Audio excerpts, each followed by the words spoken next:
분이 많기 때문에 이번에 처음으로 저희가 주최하는 이번 토론회이기 때문에 좀 뭔가 좀 모범을 좀 보여주십시오 해서 부탁을 드렸습니다. 그래서 이번 네 분의 패널을 모시고 진행을 맡아주시게 될 것입니다. 이제 제 마이크를 사회자에게 넘기겠습니다.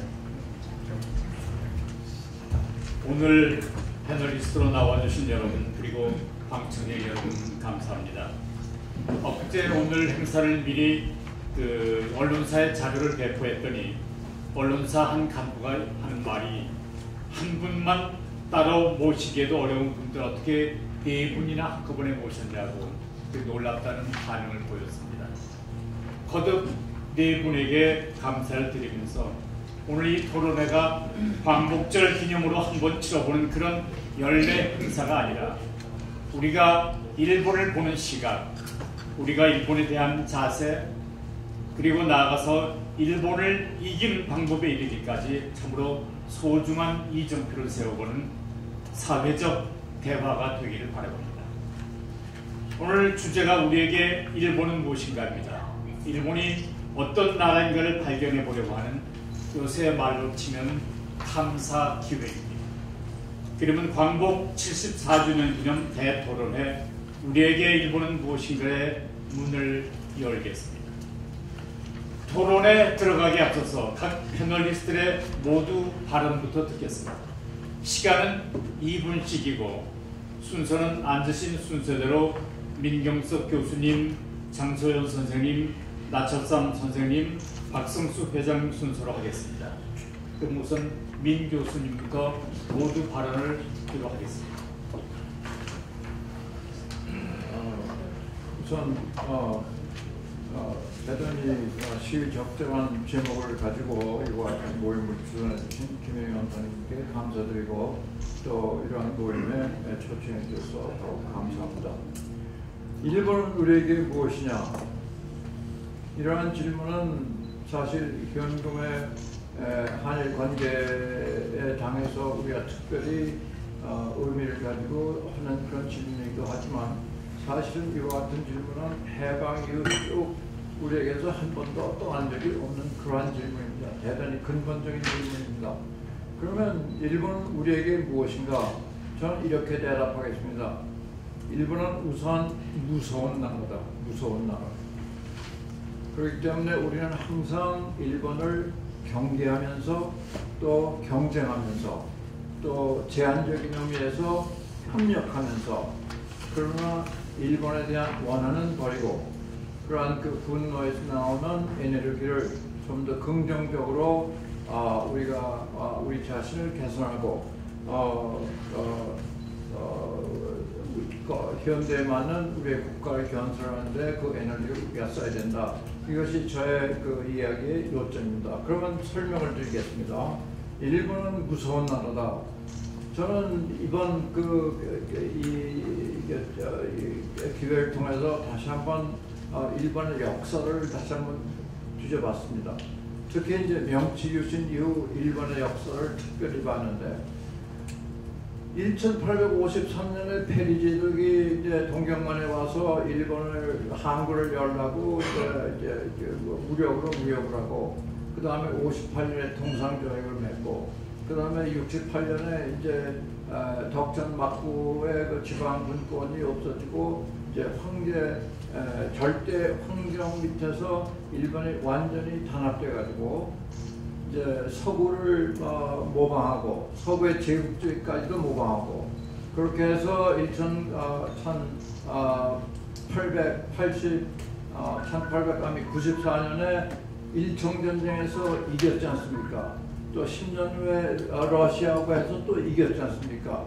그러니까 이와 같은 그 대국들과 전쟁에서 일본은 반세기 만에 서구가 된 지 반세기 만에 이제 이와 같은 대국들을 이기고 그 다음에 또 한국을 거의 무혈혁명으로 한국을 강점하고 또 그 다음에 1931년에 만주사변을 일으킨 다음에 만주국을 선취하고 또 그 다음에 37년에는 또 중국하고 선전포고를 하고 그 다음에 이제 구라파에서 불란서나 네덜란드나 이와 같은 국가들이 제1차 전쟁에 정신을 파는 걸 틈타서 월남도 점령하고 필리핀도 점령하고 싱가포르 점령하고 인도네시아 점령하고 그러니까 미국에서 너희 그렇게 하면 안 된다.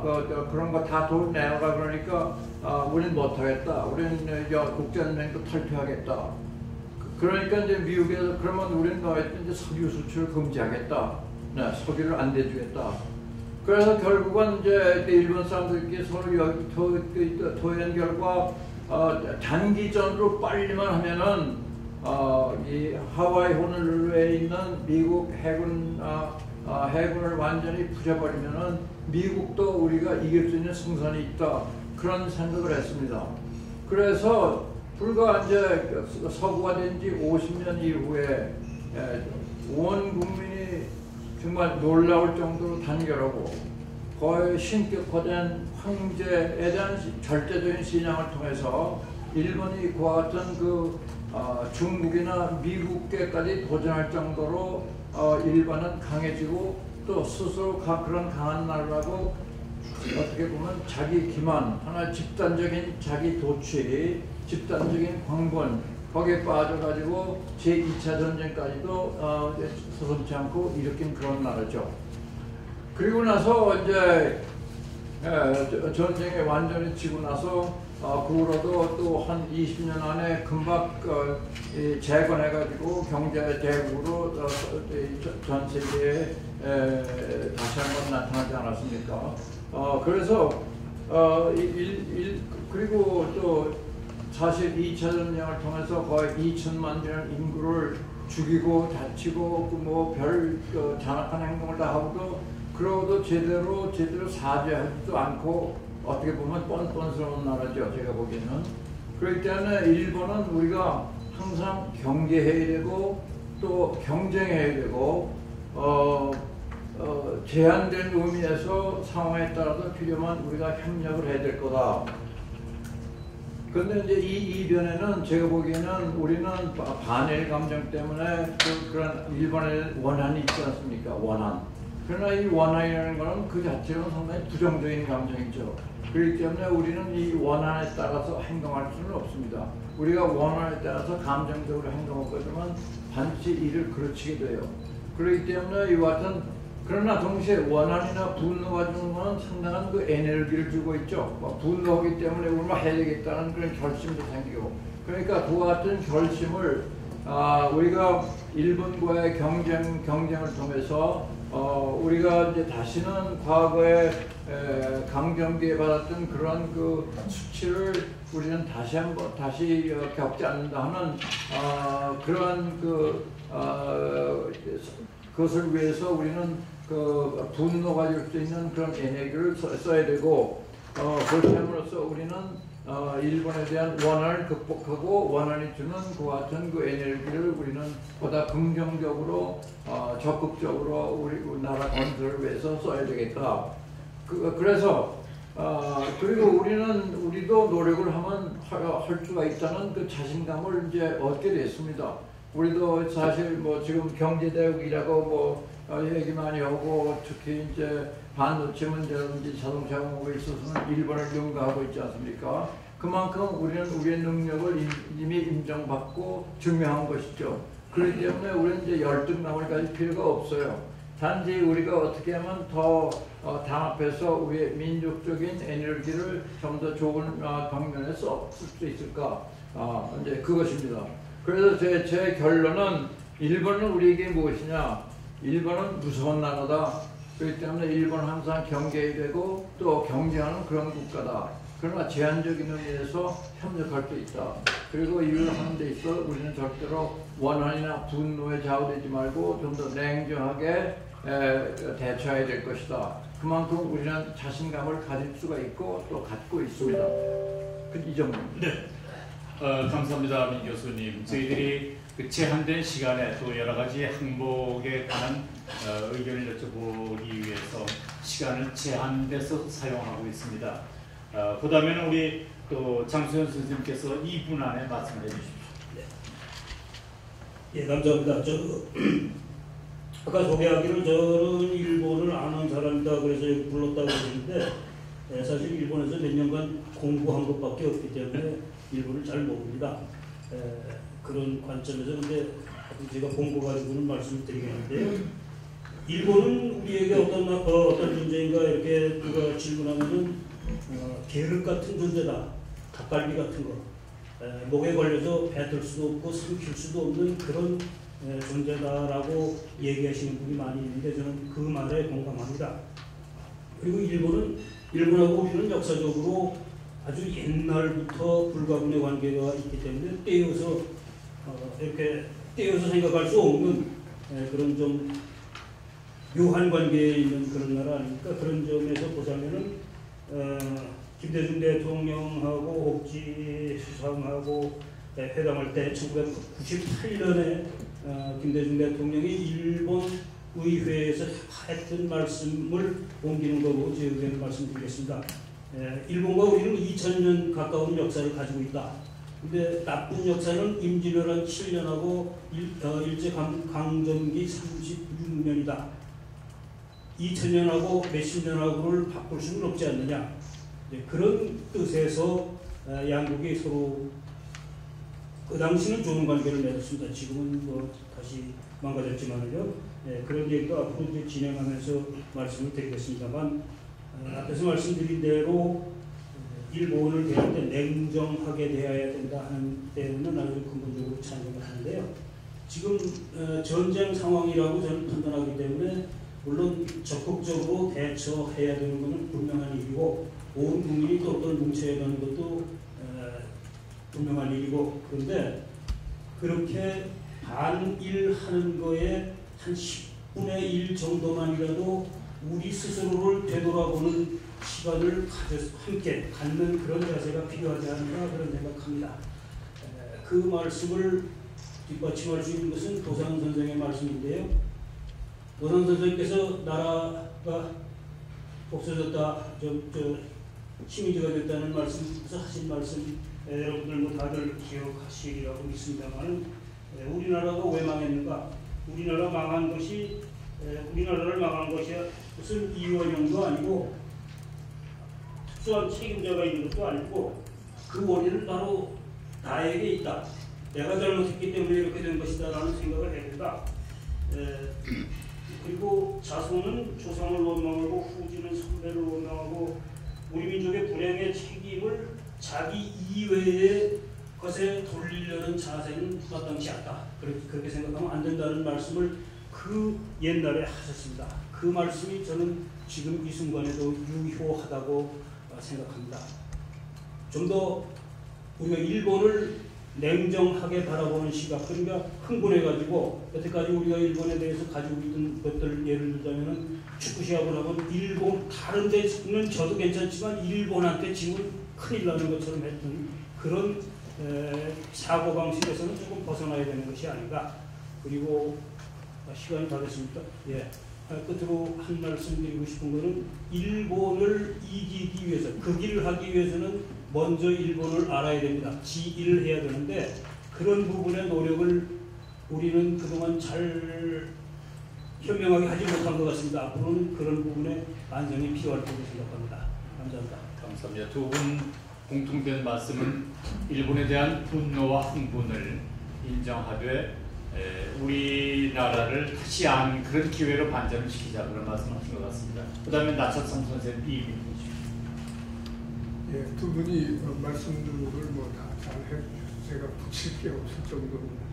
근데 저는 이번 한국과 일본과의 관계에서 정치적인 면에서 조금 관찰해볼까 생각이 들었고 지금 한반도에서 일본의 정치력이 점점 줄어들고 있습니다. 왜냐하면 문재인 대통령이 김정은의 판문점에서 김정은과 같이 판문점에서 만났습니다. 그리고 평양에서 또 가서 만났습니다. 결국 남북이 가까워지면 일본이 들어올 틈이 없습니다. 더군다나 미국이 북미 회담이 벌써 2차례나 열렸습니다. 그리고 그 두 차례 회담 뒤에 양측의 전문가들, 관계자들이 북한으로 가고 미국으로 오고 해서 굉장히 많은 접촉이 이루어지고 있습니다. 결국 지금까지 과거에는 북한을 빌미로 해가지고 한미일 체제, 한미일 체제를 구축하는데 그걸 활용을 했던 일본인데 그게 지금 점점 그에서 빠지는 거예요. 할 수 없는 거죠. 그러니까 일본의 현재 입장으로 봐서는 미국 뒤에 가서 숨을 수밖에 없고 그 문제를 해결하기 위한 방법으로 한국과 좀 트러블을 만들지 않았느냐 그런 생각도 해봅니다. 특히 그 아베 정권은 그 군대를 양성을 하려고 합법적으로 하려고 이번에도 선했는데 그걸 못했잖아요. 마찬가지거든요. 한국을 중심으로 이용을 해서 자기 군대를 양성을 하고 또 자기들의 목표를 달성하려고 했는데 그게 안 되니까 결국 그 방법으로 한국을 말하자면 집적거리지 않느냐 일단은 그렇게 정적으로 보고 싶습니다. 끝으로 우리 박성수 회장께서 해주십시오. 네, 일본은 우리에게 과연 무엇인가 그런 질문을 받고 내가 생각을 해봤는데 일본은 가깝고도 먼 나라다 하는 지정학적으로 가까운 나라입니다. 여러 가지 우리가 참 일본으로부터 그동안 역사적으로 많은 괴롭힘을 당하고 또 여러 가지 경제적으로 이익을 보지 못한 또 무역의 적자를 볼 때도 그동안 우리가 50몇 년 동안 일본과의 무역 속에서 많은 적자를 계속해서 내고 있고 적자 누적액이 거의 6,046억 불에 달한다는 기록을 보게 됐습니다. 그래서 일본은 참 우리한테는 가깝고도 먼 나라이고 정말 먼 나라 이웃 나라 어떤 체계 질문을 생각하는 나라인데 그럼에도 불구하고 우리는 이제 앞으로의 일본에 대한 부분을 정립해 나가고 필요한 것은 우리가 그 나라의 지배계층을 대부분 우리나라의 백제의 조상들이 가서 지배계층을 형성을 했고 또 그런 내용들을 볼 때 일본에 살던 원주민 자체는 몽고 반전이 없었던 사람들이라고 얘기합니다. 그런데 그 대부분의 지배계층을 볼 때는 몽골 반전을 가지고 있다는 거죠. 그러면 그 몽골 반전을 가지고 있다는 얘기 자체는 우리 민족의 어떤 선조들이 그들의 지배자로서의 역할을 감당해 왔다는 것을 알 수 있습니다. 그렇기 때문에 앞으로 우리나라에서 적적을 세워나가고 경제적인 발달을 해나갈 때 우리가 그들을 정말 어떤 부모 국가라는 그런 마음으로 우리의 그 어떤 자녀 국가라는 그런 마음을 가지고 그들을 잘 아우러서 함께 공존 공생하는 그런 나라의 관계를 정립해 나가는 그런 일들이 앞으로 있어졌으면 하는 마음. 이렇게 해서 네 분의 모두 발언을 들어봤습니다. 듣고 나니까 제가 그 어떤 언론사 간부가 했다는 말, 한 분만 모셔도 훌륭한 분을 오늘 네 분 훌륭한 분을 모셨다 하는 생각이 들었습니다. 이제 그 모두 발언을 통해서 네 패널들이 어떤 생각을 갖고 계신가의 기본적인 걸 들어봤습니다. 그럼 지금부터는 세 가지 공통 질문을 드리겠습니다. 이 질문은 1분씩 답변을 듣도록 하겠습니다. 대통령 후보 경선은 아니지만 저희들이 그 원활하게 진행하기 위해서 그 질문에 따라서 어떤 건 1분, 어떤 건 2분 이렇게 미리 시간을 드렸습니다. 또 양해해 주시고 말씀해 주실 우리 패널리스트들도 더 말씀하실 게 많이 있을 것이어도 이 시간을 같이 엄수해 주셨으면 합니다. 공통 질문 1분씩입니다. 지난 월요일 한국 정부는 한국이 정한 백색 국가 지정에서 일본을 제외한다는 발표를 함으로써 일본이 시작한 경제 보복에 맞불 대응으로 나섰습니다. 두 나라가 쉽게 물러설 것 같지 않은 장기전에 들어간 양상을 보이고 있습니다. 이렇게 보면은 이제 일본이 한국에 대한 경제 침략을 자행하는 근본 목적은 어디에 있는지 이 질문부터 네 분에게 드려보겠습니다. 이 질문은 답변 순서는 역으로 듣겠습니다. 저쪽 박성수 회장님부터 일본이 한국에 대한 경제 침략을 자행하는 근본 목적은 어디 있다고 보십니까? 뭐 많은 분들이 알고 계시는 부분이라고 생각이 듭니다. 미국이 중국이 미국을 따라오는 부분에 대한 견제라든지 다른 나라들에 대한 어떤 경제적인 성장에 대해서 어느 정도까지는 돕고 같은 공정관계를 유지하다가 자기들이 어떤 상대가 되어질 때쯤 되면 경제를 해서 그 나라의 어떤 경제 상황을 자기네 나라를 따라오지 못하는 그런 일들이 많이 있었던 마찬가지로 일본도 그동안에는 정말 우리보다 훨씬 앞선 그런 경제력과 경제력 어떤 테크놀로지를 가지고 있었지만 이제는 정말 우리나라도 일본을 앞서가는 분야도 많이 있고 또 많은 부분에서 일본을 따라가고 있다는 것을 보고 그들이 우리에 대해서 어떤 견제를 해야 된다는 심각성을 가지고 이런 부분을 시작하지 않았나 생각합니다. 나설산 선생님.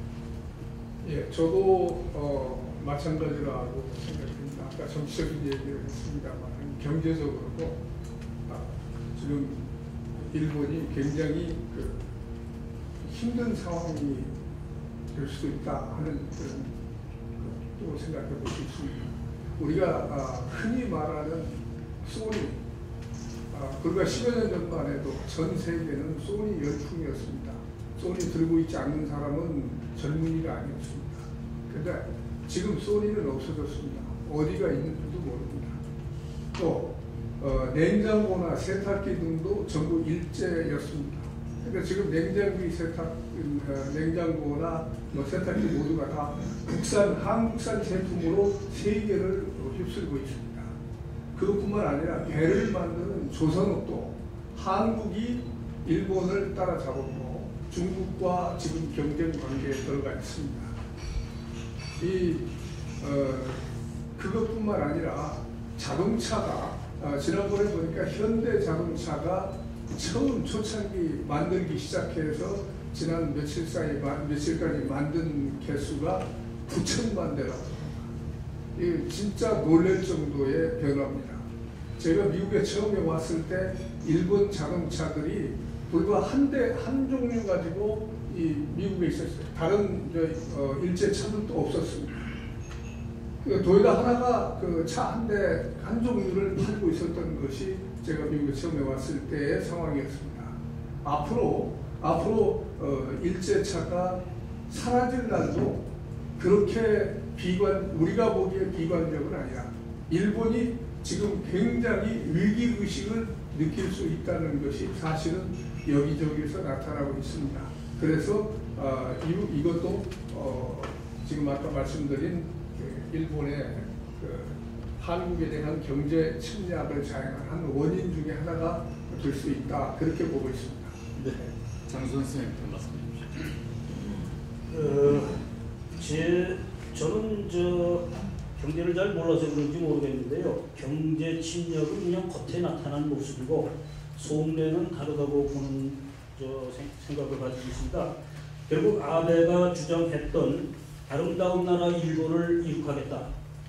바꿔 말하면 강한 나라를 만들겠다라는 건데 다시 말하면 헌법을 개정해가지고 전쟁할 수 있는 나라, 평화헌법을 없애가지고 전쟁을 할 수 있는 나라로 만들고 그래서 인도 태평양 해양 라인의 맹주가 되겠다.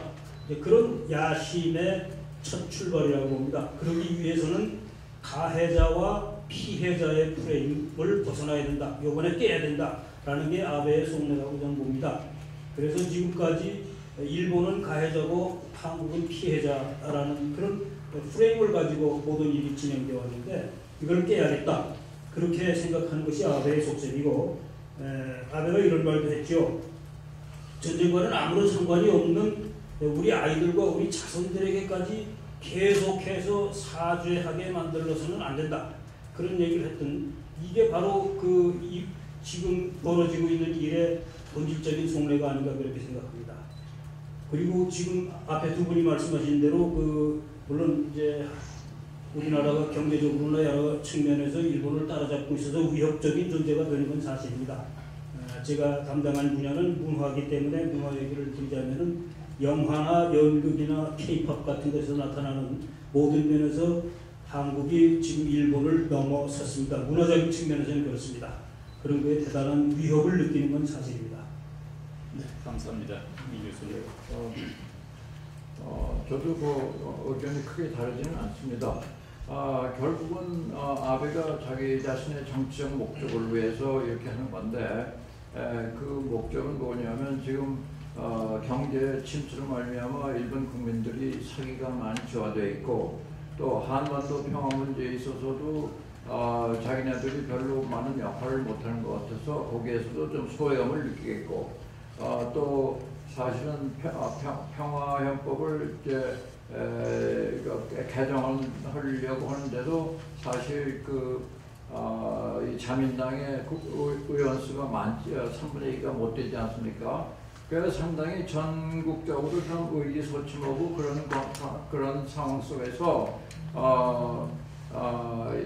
한번 또 게다가 한국의 대법원에서 그 같은 판결을 해가지고 하니까 이제 그것이 아주 대단히 좋은 기회가 된 것 같아요. 그래가지고 이번 기회에 그러면 한국을 좀 혼내주자.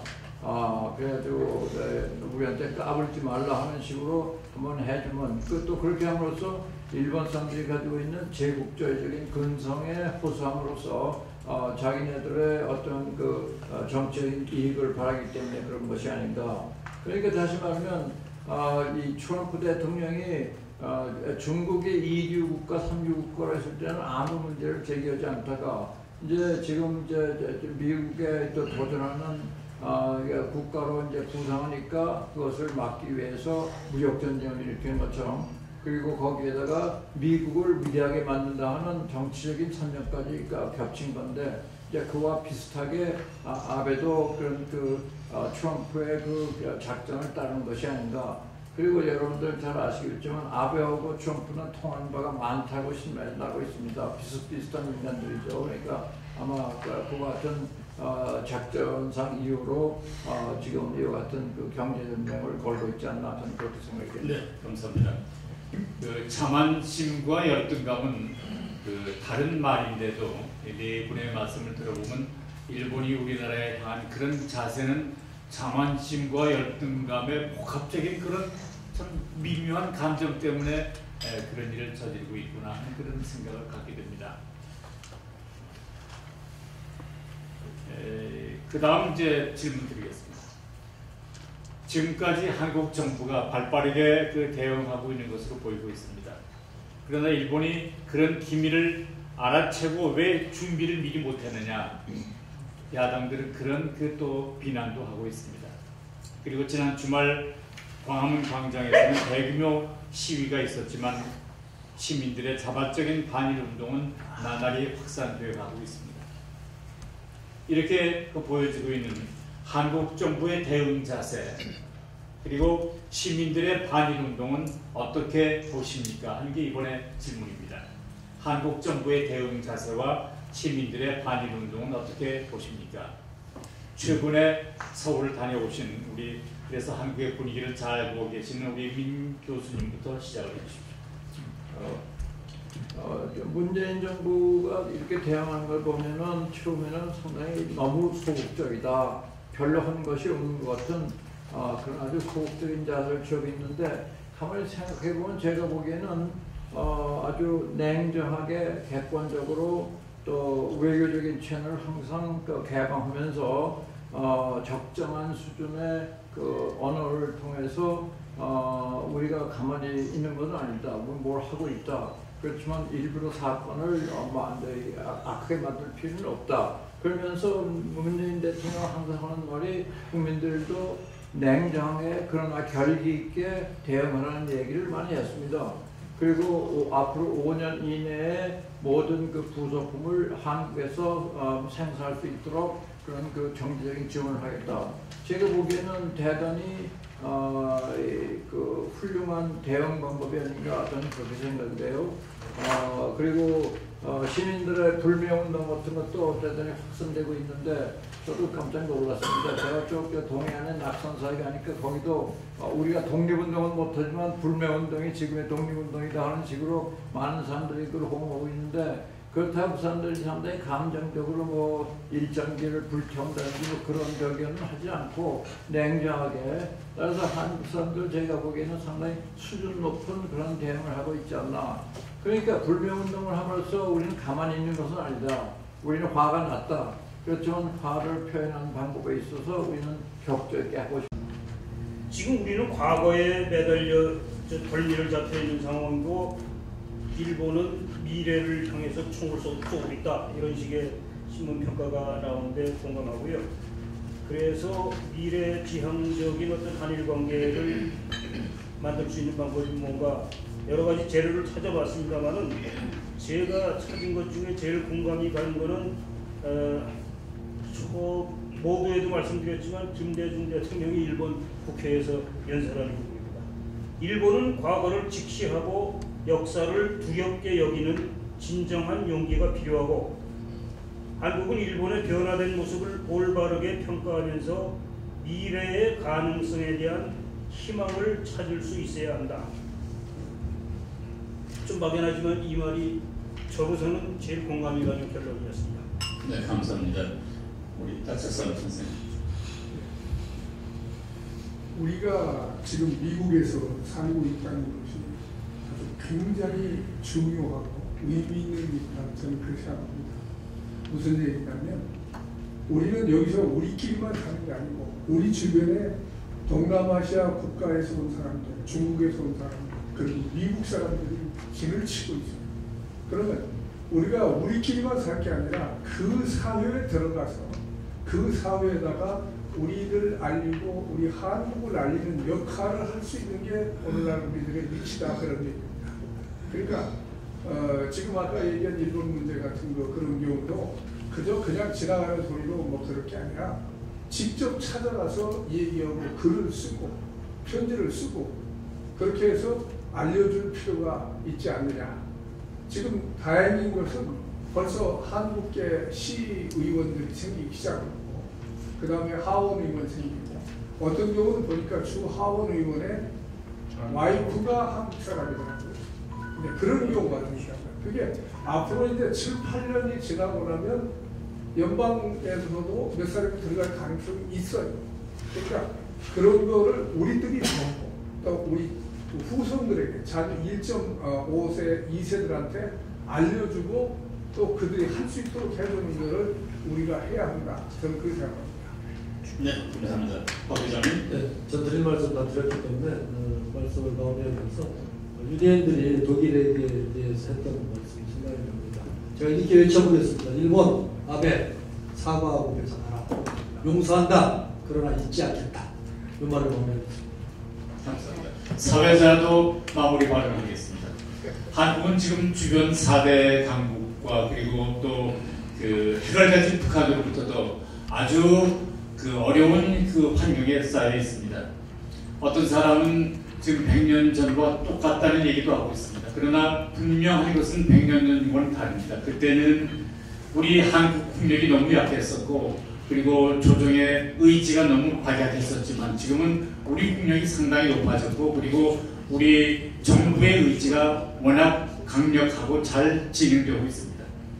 자신을 가져야 합니다. 우리는 일어날 수 있습니다.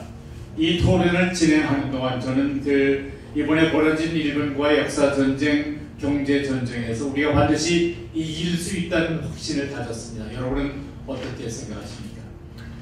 이것을 오늘 광복절 74주년 기념 대토론회 우리에게 일본은 무엇인가를 마치겠습니다. 패널리스트로 나와주신 네 분 선생님 진지한 토론회에 임해주신 것 감사드리고, 또 열심히 경청해주신 여러분, 또 여러분과 늦게까지 취재해주신 기자 여러분에게도 감사를 드립니다. 이제 이 차 목사님 강평해 주실 시간이시죠? 네. 잠깐 한 가지.